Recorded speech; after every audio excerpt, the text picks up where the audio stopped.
Welcome to the Hair and Heads podcast. My name is Julio, and I'm joined today by some friends and fellow Inter Miami fans, Dave, Chris, and Jose. And on behalf of the guys, we want to thank you for joining us for episode 32 here on the Hair and Heads podcast, your first off for all things Inter Miami. In today's episode, we will be discussing the 2-2 draw between Inter Miami and Charlotte FC. But before we begin, if you are watching live on YouTube, thanks so much for stopping by, and make sure you hit the like and subscribe buttons if you're enjoying the show. We want to give a huge shout out to our chief hair and head, Matias. Thank you so much for the generous support. Additionally, we'd like to thank our other hair and heads, Art, Brian, Kevin, James, and Art, and Karen Chichi. Thank you for your continued support. And if you guys want to hear your names shouted out during our shows, all it takes is just $2 on our Patreon, so be sure to visit the link in the description wherever you are listening if you want to support us in that way. And if not, that's totally okay too. We appreciate you guys being here. So guys, 2-2 draw against Charlotte. Not the best result, but considering how many players we had unavailable to us, I thought it was a pretty fair representation of the game. We had some slip-ups by some players that we are used to slipping up. But how did you guys generally take in the game? I think it was overall, I'm happy with the performance that we saw today. We had a lot of guys coming back from international duty.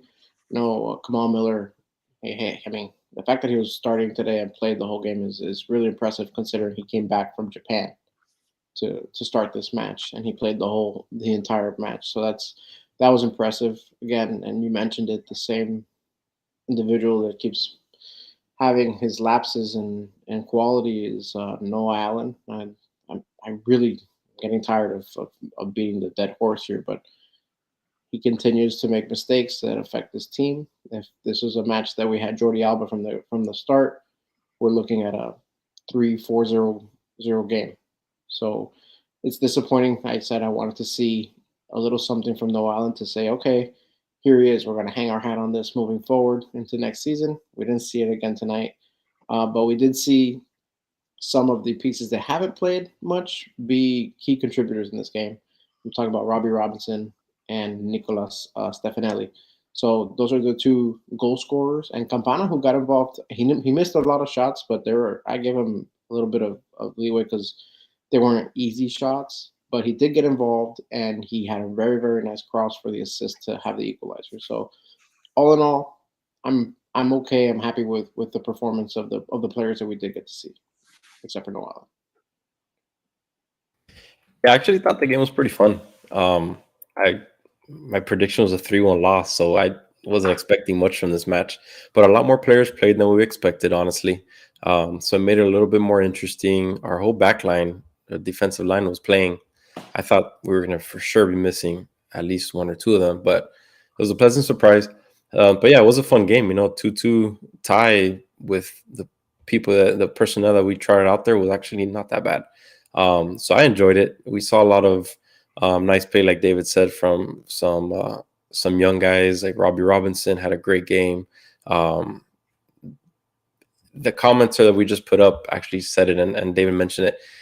Man, Alba is just so important, and we say it almost every single episode how much we miss him, because just what he does out there is huge for us. So we saw it in the second half. We saw him come in. It seemed everything just changed a little bit. We saw the tempo go up a little bit. Those mistakes weren't being made on the left side that we've been seeing from Allen. So it was nice to see him out there again. I will say, if we had played like this, even before Jordi Alba got out there, if we had played like this in the last couple of games, we may be looking at the playoffs right now, because I really liked the way we played. We were very aggressive most of the match. Our defense held their own for the most part. Kamal Miller, maybe it's because of what David said. Maybe he's in Japan a few days ago. Maybe he shouldn't have started. He seemed a little off today. He made a lot of bonehead moves. He was getting burned a lot. Maybe some of it was because of No Allen. But yeah, maybe should have been a sub today or something. But besides that, I think they held their own. It wasn't too bad.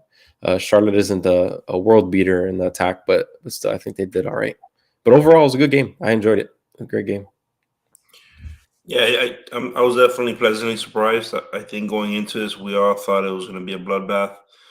Charlotte was already smelling blood. There's blood in the water. It was just a matter of we didn't even know who was going to play. To be honest, compared to what came out afterwards, we're pleasantly surprised because it was one of those things where you're hoping you have a full squad. I mean, we pretty much had a full squad from what we're used to seeing. I guess we missed out who normally Kramaski we see trot out there. Obviously Messi, but no, it was Joseph Martinez, I guess. But I think Robert Taylor. I wasn't gonna say that one, but you go ahead and say it. But I actually liked who we had out there. Thankfully, I liked that a lot more. But no, with Facu on that left wing, it seemed to make a little more sense. You replace definitely on the right side with Messi, and we have a way better team. For as good as Campana played towards the end, we all were texting.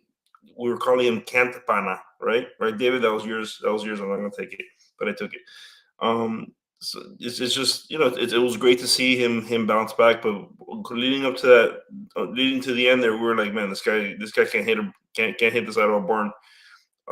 But I'm happy he pulled it together. That's why we even tied it thanks to his beautiful pass.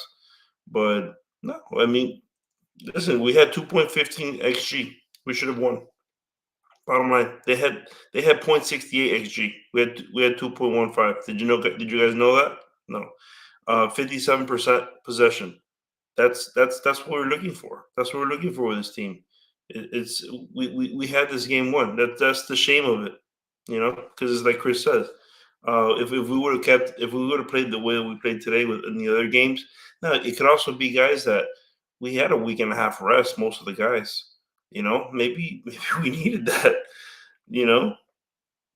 But I'm very happy with how we played. Yeah, I think that's a really big point that will probably go. It won't be talked about too much, but yeah, for the first time in a long time, the boys had almost 2 weeks off between matches. So yeah, huge difference. You can see the energy was back up.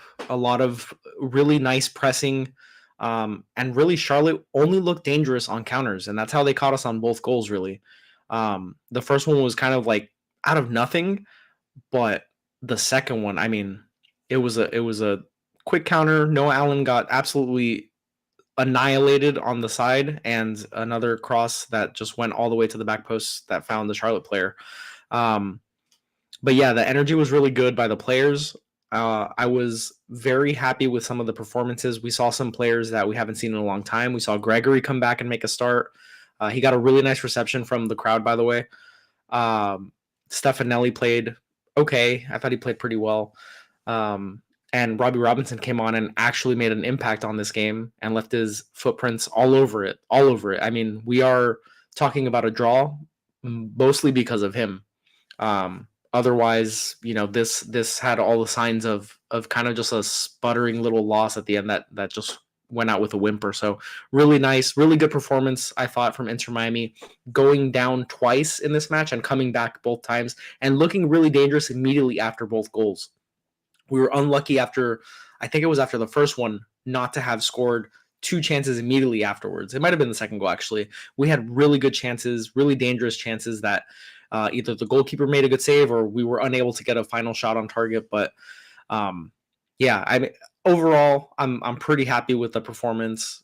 We wanted to see them actually go for it and not just lay down. We wanted to play spoiler if possible, and we have achieved that to some extent. Charlotte can still make the playoffs, but now they have to rely on outside help. So it's nice to take the control out of their hands. They came in pretty high, and now they'll be much more grounded for next match, where a lot of reports out there saying that Messi intends to play. Tata after the game today was saying that they'll assess him tomorrow in training, the same dog and pony show that we've been hearing for the last month and a half. So we'll see what happens on Saturday, but I was very happy with the performance today, given all the factors, given that we were already eliminated from the playoffs, and like Jose was saying, had no idea who was even going to be available for this match. Yeah, if you listen to our last episode, when we were projecting who was going to be available, I feel like half the guys who played in this match, we didn't think they were even going to be available.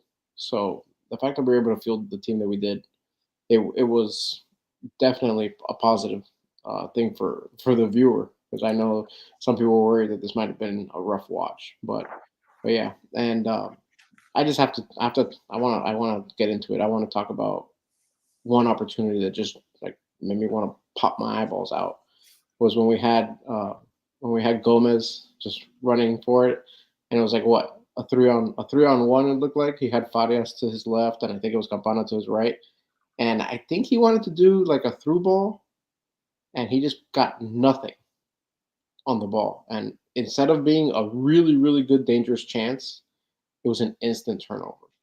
And that's the type of play that can just completely deflate a team. So the fact that we were still able to stay in it, it was good. But this is the type of thing that we've seen from Gomez, where offensively he doesn't seem to have what you want to see from what is it? They call them the 20th best player under 22. Yes, You expect a little more from that caliber player. I don't know if that's an indictment on the 22 best young players in the MLS, or if he's just getting that Messi bump. But I mean, look at Toto. Toto again, every episode, every match, he seems to do a little bit more. He seems to get a little better, a little more composed. And this time he had a beautiful assist. So he's showing now that he can score goals in set pieces. He can be more involved in the attack as a center back. So these types of things make me a little upset that Toto kind of got left off that list. And then we have Gomez, who has made some, it's Chris's favorite word, made some knucklehead moves. And that pass wasn't his only one of this match. He had incredible opportunity in the box, if I'm not mistaken, where a ball went straight to him. Someone either dummied it or the pass just went through one of our players who was man marked, and Gomez was one-on-one with the keeper and didn't even put it on frame. So it's not just launched it. He launched it. Yeah. When wide left, it was like, man, if the goal was 2 times the size of it, then he might have. Then maybe might have had a chance. It's just frustrating. That's why we had tons of opportunities in this one. So the fact that it was a 2-2 tie plus the blunders of Noah Allen, I mean, this game should have been a runaway. Yeah, I was gonna say, like, I was gonna kind of ask you guys a question based on that. Like, if we were to say, okay, who are 2 players that you want to see more of, and who are 2 players you want to see less of? Like after, because now as we're approaching the end of this season, we're like, okay, well, what are we looking forward to, right? Like, what are we looking forward to in this team next year? That we're like, that's the whole point of these next 2 games, right? We got to kind of see what it is that we got and what can we take with us, right? That fits our system. Obviously, Gomez, as he's been playing, I don't know if I'm crazy about him, but obviously Tata loves him. I don't know, man. I agree with you, David, man. He just always seems he always seems to like leave something, like you want some more, right? You just want more, and that was one of the players, him and Allen. I just felt like I didn't care to see anything more from them. You know what I mean? So you mentioned it before, Julio Alba. My God, the moment he got put on there and we relieved Noah Allen, it changed the complexion of the game. It changed the way that they were playing defensively, offensively. It just completely shattered their just, whatever they were trying to do, it was gone. And all of a sudden they were like parking the bus at the 70th minute. it felt like longer than that. As someone that was there, it felt like they started it. You texted it like 74 minutes, and I was like, they had been doing it already. Almost the whole second half, it felt like Charlotte was milking every second from every dead ball scenario that came across. They were flopping. When Gregory got the yellow card, it was like a head-to-head hit. From my perspective, it didn't look like there was any contact at all, and the Charlotte player went down. They had to bring medical out, and it was just like 2 minutes. His hand clipped him. That's what it was. But it was unbelievable, man. Yeah. And then later, Yedlin tackled successfully a player. There was no foul called, and the guy went down. He was grabbing his thumb, and I'm like, bro, why are you laying on the ground writhing in pain about your thumb? That's not what you use to run around or to even play the sport. Like, get on with it, man. Just trying to milk every second from every single foul or ticky-tack tackle. It was just ridiculous, man. Like that's how you're trying to get across the line into the playoffs. Going out sad, man. Weird. And then the Allen missed shot that he had wide open in front. I was like, my God, please take this guy off. I feel like you're doing this guy an injustice. It's like at this point, it's like he doesn't want to be out there anymore. Just take him out. He wants to be out there. He just can't figure out what to do out there. The best thing is that right after that, Stefanelli had his chance. Obviously, it was offside, but it was the same exact chance, and he made it without any issue. Robbie Robinson just I don't know. I mean, not Robbie Robinson. No Allen. I had Robbie Robinson in my head because I was going to say something else. No Allen, like we said, like if you just left him back in defense, that's one thing. But in this system, that position goes up, and there's opportunities. And Julio said it, like we've always said that nobody covers him. And Julio being there is like it's even more egregious the fact that nobody covers him. And there's acres around him. But think about that. You're condensing the field then for your attack. So it's a double-edged sword on that one. It's like one, yes, he's not a functional attacker, but also nobody's covering him, so that's more defenders on the rest of the guys. So it becomes that much more difficult to play that way. And it seems so yeah, I mean, but we all know they're actually picking on him awful, David. That made it even worse. Yeah, I know. That's the thing because he's so inexperienced in attack that his head is spinning. You know that his mind is just spinning. So that doesn't help you play sound defense either. So it's just a problem. He shouldn't be playing. That's the thing. He's young. He's inexperienced. He might have the physical tools to play the sport, but right now the mental aspect of it, he doesn't have it. So it's more time development, and that's fine. Yeah, right? but I mean, he's thrusted into the playing field because of the injuries and the lack of depth. So I hate to kill the kid. I can't stand it. I don't want to crush him. Yeah, but he's 18, 19. But he deserves it. I mean, he's a professional player. He's getting paid to play. He's out there, and there's things at risk when you play a professional sport. Their games have meaning. So it's a merited criticism, unfortunately. But again, this is something that we're dealing with now because because Alba was out. Now that he should be back in, we'll see what we do in the offseason with getting some supplemental players at that spot.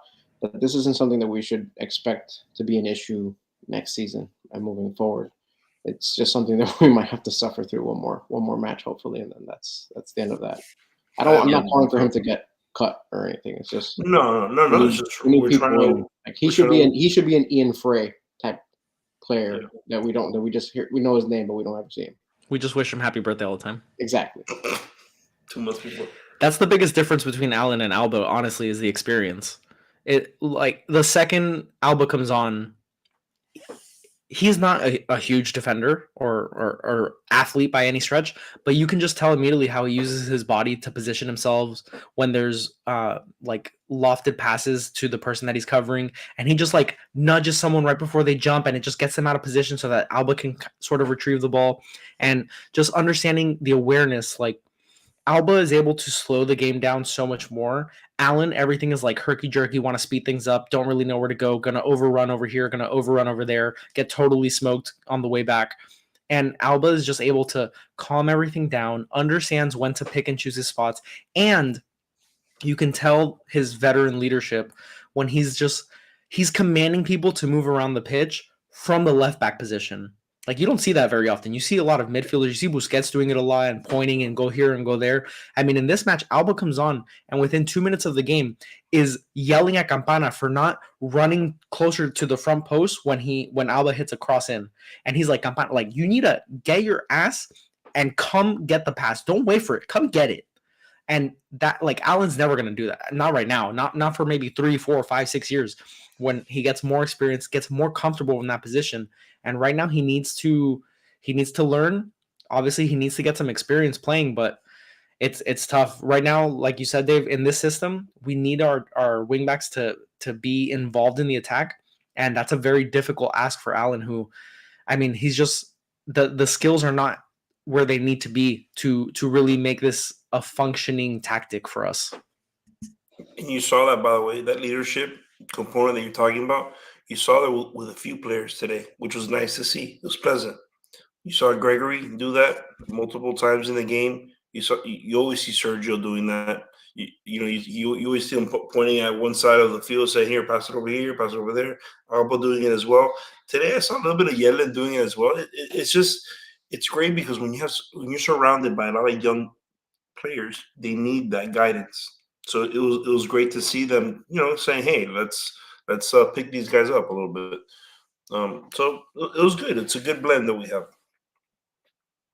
Speaking of the things that I'm excited about, looking forward to the future, seeing the midfield of Gregory and Busquets, and even Gomez, who missed chances, but I really like Gomez's engine. He plays well in defense and offense. He doesn't always get the final touch right in the box or if he's shooting it, but that solid block in midfield of Busquets and Gregory, and whether it's Gomez or Kramaski or Ruiz, that excites me. Like, that to me is going to help us dominate matches. Gregory is a dog in midfield. Like, he will go get the ball and he will drive it forward. He had a couple passes that were off, but he hasn't played in like 8 months. Like, that's totally okay. That's totally fine with me. We know he's talented, and him alongside Busquets has me very excited for the future. Gregory was signed to an extension through 2025 with the option for 2026. So he's locked up. Busquets isn't going anywhere. We know that. There's no chance Kramaski is going anywhere this offseason, in my opinion. Same with Ruiz. And same with Gomez, because they just brought him in for whatever the transfer fee was. The club's going to, let that run its time through. The midfield has me very excited for next year. And not only did Gregory have, like you said, he had a couple lapses in passes, but some passes were just spectacular for somebody who hasn't played in 8 months. Like, I haven't seen him play since the beginning of the year, and I'm like, man, where have these passes been? Some whipped crosses from the midfield. It's just and with pace. They've been coming from the other side, David, which is great. We've been seeing that same stuff that you're talking about, that whipped cross. We've been seeing that from Alba, but that's it. Yeah, it's just nice to, and again, it makes it so much harder to defend because Busquets can pass. Busquets passes well. You have Gregory who can defend and pass as well. So you have this, like, what is it, the low block? We can actually have two guys in the back that can actually distribute from back there. And if they find themselves up front, they can do things with it as well. And they're veterans as well. So they're not going to be like herky jerky, and they're not going to be like having their heads on us like on a swivel. They're going to be veteran presences in the back. So it's good. The pieces are starting to come together now. It stinks that he's been out all year, but again, we're just looking forward to the future because this is the last game coming up now on Saturday, right? Mm-hmm. So that's correct. One more game to look forward to, and then it's eye to the future. So it's good to see China from these guys. Yeah, China's November. I think we have a couple matches over there. So correct. Yeah. And Saturday, hopefully Messi's back. Fingers crossed. Oh, well, yeah, I thought you said he's never playing another match this season. He already played. We saw him play, so I was wrong. You walked him back already. I still think they're messing with our heads, but whatever. Messi, seriously injured. Seriously injured. Scores 2 goals for Argentina. He was walking. He was walking. I was wrong. He was walking around. I was wrong. He was okay. Literally, if you can walk, you're not injured, right? Well, his game is predicated around walking. So that's right. Walk. So it's fine. It's good. It's half the battle. David's a doctor. Dr. Dave. Dr. Dave Stradamus. Yeah, I'm glad that Moai is saying that about the calendar. I felt that when he had that. What did he say, Jose? For those of the listeners that are just on audio, he said, "I'm jumping on the calendar bandwagon. He should have saved the second one." I agree. I thought that he got one hand on it, and what he should have done was get 2 hands on it. How about that? Can't argue with that. Can't argue with that. He had Butterfingers on it. If you get a hand to it, you got to save it. Even if it's just one, honestly, like even if it's just one, you got to save it. You got to have strong hands. It was like right here, and he just it's like Straight through his fingers, and it's not the first time. It was tough, man. It was tough because we've seen Calendar at his highest, and now he's kind of just middling. He's having some goals go in that he would have otherwise saved. But that's just how it goes, man. It also comes with the expectation, right? It comes with the expectation that he set a very high bar. Yeah, so you get used to that, and you're like, okay, well, that's what I expect now. Okay, wait, okay, now I have to expect something else. All right, cool. Well, I'm gonna on the way down when I have to expect something else. I'm gonna tell you, hey, you suck. That's it. This is what it is. There's no middle ground. You're amazing. You're good or you suck. That's it. Given the ceiling that we've seen from him, I don't think there's better options. Certainly not on our team. I don't know about in the open market, but listen, goalkeepers are gonna have goals scored against them no matter what. There are gonna be goals that he should save. There are gonna be goals that he has no right saving that he saves, which we've seen plenty of. So we can be down on Drake, but overall, he's doing great. He's earned his goodwill. Right. Of all the players, like for example, not to keep harping on him, but Noah Allen has like no goodwill. But Calendar, okay, fine. Yes, it's a game-changing moment when the goal's allowed, but yeah, what are you gonna do? Goals are gonna be scored, even if you're the best goalkeeper in the entire world. You're gonna allow goals. It's just gonna happen. Speaking of players that suck, I want to do a nice shout out to Robert Taylor. Thank you for getting your country a goal. I saw it. I'm very happy for you. Maybe you can do it when you play for us. That'd be nice. Maybe he will on Saturday. Doubt it. He was due for a goal. That's it. It's over. He got the goal. He's gonna pack it in for the next 3 games. We only have one left. So next year. Let's so in China. In China, yeah, 0. So I was at the game. So was there anything on the broadcast that caught you guys by surprise or threw you off or you were really upset about that you want my perspective from the match or anything you want to just discuss? There's one thing. So they were speaking that they felt that Farias wasn't being utilized properly. And then they were having a debate amongst themselves. Is it Facundo who's not taking charge and demanding the ball, or is it the players not playing through him? And I don't like. What did you feel on the pitch with Farias? Because I didn't notice him a whole lot from watching the broadcast. So what did you see on the pitch? I've felt since he's joined the team, and this isn't just a tonight thing, but I've felt that he is better served and has the skills that make him better equipped to receive the ball closer to midfield and then help the attack from there, rather than being played as a winger or striker, but being in a position where he can get the ball and there's actually space in front of him, rather than being really high up, very often either level with or ahead of Campana, where you're getting the ball with your back to the goal and then you have to turn and create space. I think Farias is much better served in closer to the midfield where there's still attackers ahead of him and he can sort of, dribble around and find a good pass. I feel like that's way more his wheelhouse than, Tata has played him as a de facto striker very often over the past month and a half. And I get it. He's technically very skilled in and around the box, but to me, it's Tata tinkering and figuring out, if I play him here, what's going to happen? If I play him there, what's going to happen? But from the time that Farias has been on the team, I think he's way better served in a more midfield role than in such an advanced role. He can get up and score and attack, but I think he has a difficult time receiving the ball with his back to goal. He made a couple runs today that were fine. He doesn't appear to be very vocal, he's not demanding the ball. And he's very young as well, so maybe that's a youth thing. Maybe that's something that will come with time when he's understanding the game a little bit better, and also when he develops more chemistry with his team. But I think it's more of where he's being deployed positionally more than anything. Yeah, I think that I don't know if he has that long speed to play on the wings. I think he's much more explosive and shifty.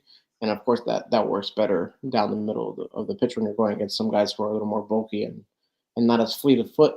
But if you're on the wings, you're going against guys who could typically move as well. So yeah, it's harder to beat those guys on the wings with his build and his physical skill set. So that's what I think. And yeah, I mean, but again, it's just we're trying to see where he can play for an eye for the future and seeing what we need to round this team out.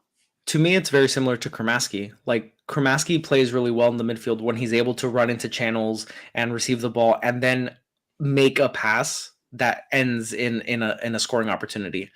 Whenever we see Kramaski in a wing position, it's just not the same. Like the effectiveness goes way down. And I think it's a very similar thing with Farias. Farias, in my opinion, is more technically skilled when it comes to dribbling. But I find that both of them are much better suited to be playing in a midfield type role. Maybe Farias more advanced, but they're very similar in my eyes. Do you think we're gonna have to add a winger then? Because I'm trying to think who would fill that role then. Like, who would make sense to fill that role? And on this team, it might even be that they just got to figure it out and learn how to play it in that position better. Yeah, and that's why it's promising to see. Granted, much smaller sample size. He didn't play many minutes today, but what Robbie Robinson did today is what you want to see from a winger. He showed that he had the speed to beat people on the wing. He got a quick foul because of that speed, and he's got good length. He has ball skills. He showed it with the goal. It wasn't an easy goal that he struck, but he made it kind of look easy with just a little flick. So that's stuff that you want to see from him, and I want to see him. I know he started that one match against Kansas City, but I want to see him get a little more run, just so that we know what we have. I agree, because yeah, the only other option at wing is Robert Taylor and Stefanelli, which I don't see us sticking with Stefanelli long term. And and obviously Messi, you put Messi out there, he starts out there, and then I don't know where he goes. He goes everywhere else, but that's usually where he starts. He goes where he needs to. Yeah, but that's the other starts thing. up. The other thing, here, the other thing is we haven't really ever seen Robbie Robinson with Messi. So what does that do to Robbie Robinson? Because he has really nice eyes, he has good speed, he has the talent, but he's never really been unlocked. Like he's never really put it all together. But we know that Messi elevates everyone around him. So what does that do in Robbie Robinson? Maybe we'll see it on Saturday. I think that would be really interesting to watch, because if Robbie Robinson can put it together, he has the athletic assets to be very successful. He's pacey, he's got good size, and he can score in the box when given a good opportunity. And he's scored some nice flicks, nice goals in his career. But maybe we see a different animal with Messi and him together on the pitch. Yeah, it's you. My one hesitation, I don't know if language is a barrier there, but the players that we've seen really hit it off with Messi are people that we know can communicate well with him. Kramaski can speak Spanish. Facundo, all these players that they've added. Gomez, I'm not saying Gomez has really hit it off with Messi, but these players that they've added, they have that same that cultural fit, and it's something. I mean, communication is huge on the pitch. You have to be able to communicate. So maybe that's why we haven't seen Robbie Robinson lead up to it, because he does need to actually build the chemistry with him, because communication is an issue. So, but I'm just hoping that he can show enough now, so that they give him the opportunity to continue to build that rapport with Messi. Robert Taylor's done it.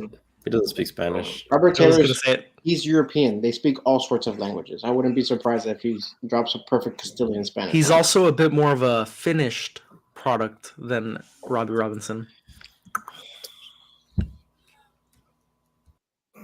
I would love them to give Robbie Robinson a lot more opportunities. But let's just leave it there. And is he a little bit of a fool's gold for us? Who? You think? Who? Robbie Robinson. I mean, we saw him play recently, and then we saw him today do really well, but he hasn't really played at all. I don't think he's fool's gold because for him. Yeah, he's the highest. I just want to see more of him to see exactly what he can bring. We know what physical tools he has. I would like to see a little bit more of him compared to somebody like Robert Taylor, who we've seen a lot more run of. We kind of have more of an understanding of his highs and lows, and it's these wild swings. We want to see a little more of players that we haven't seen because we want to round out this roster, and we don't have a natural fit at that wing position. So if we can kind of establish that he's someone that we can use there moving forward, that's somebody they don't have to spend money on in transfers. So that's my main thing. I'm not expecting him to go out there and be some stud. I just want to see if he can competently fill that role. For me, he's someone that I've watched at Inter Miami and I've always rooted for. He ever since we got him that first with that first pick, I was actually very excited because he came from Clemson. He has scored a lot of goals in college. Obviously, I get it. Is he coming from the system that these other guys are coming from in South America, where straight up, if you're balling at 18, 19 there, you're going to be good. It is what it is. But I always kind of was rooting for him. So and seeing him do well today was, man, homegrown talent. You know, as Americans, that's what we want to see, right? And man, he every time we put him out there, I don't. It's not just today though, Chris. Every time I feel like every single time that we've put him out there, he's done pretty good. And now, is he doing great? Today he did great. Has he done great in the past? Not necessarily, but I always thought he's done pretty good. You know, why not? Why not give him a shot? You know. He tends to over dribble sometimes. He tends to hold on to the ball a little long sometimes. And, you know, he's been around for a long time with the club, which is why I don't think he's fool's gold necessarily. I think over the sample of the 3 years that he's been around, we've seen him have a lot of opportunity.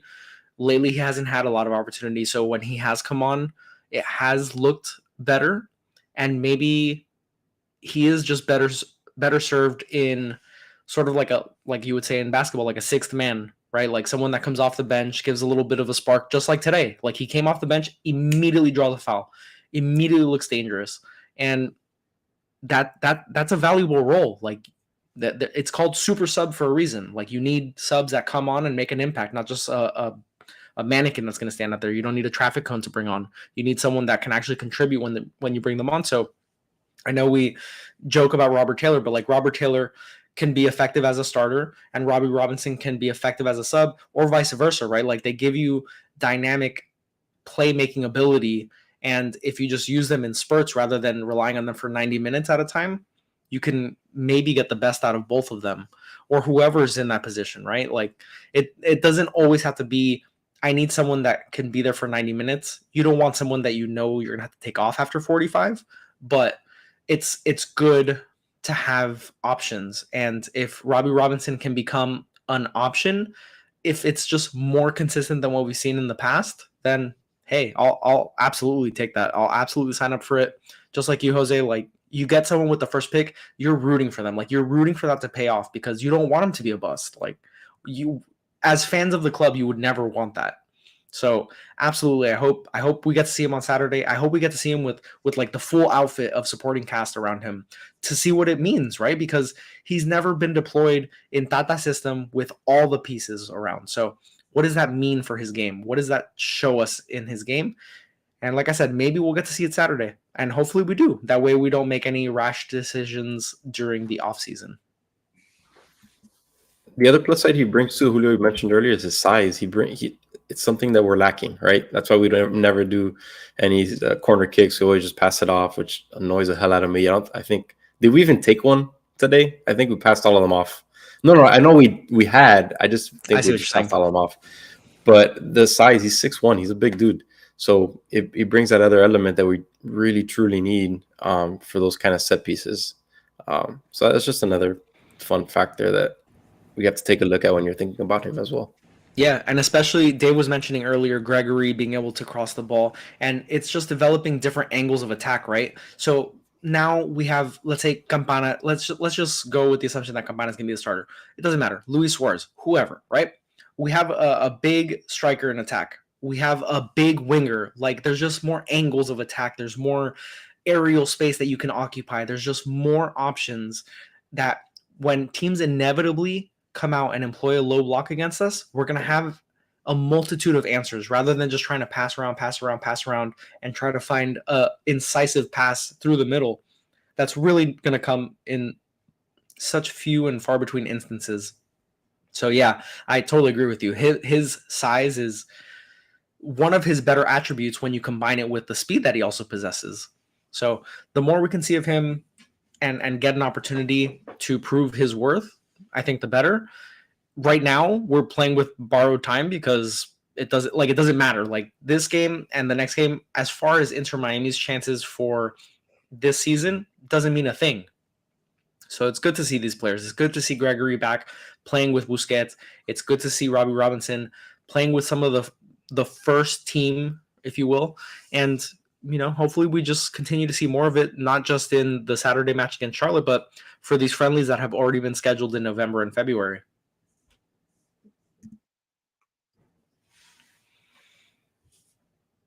So I'll just comment quickly on Moag14 asking if we saw Yedlin getting his ankles broken. Yes, I did. It actually reminded me a lot of the US Open Cup final when Yedlin was just getting torched. Yedlin, it's almost like he's being really aggressive to try to get into the body of the attacker, and the attackers are learning that if they sort of just dummy the ball or just let the ball run and then spin around Yedlin, that he's just going to get left in the dust.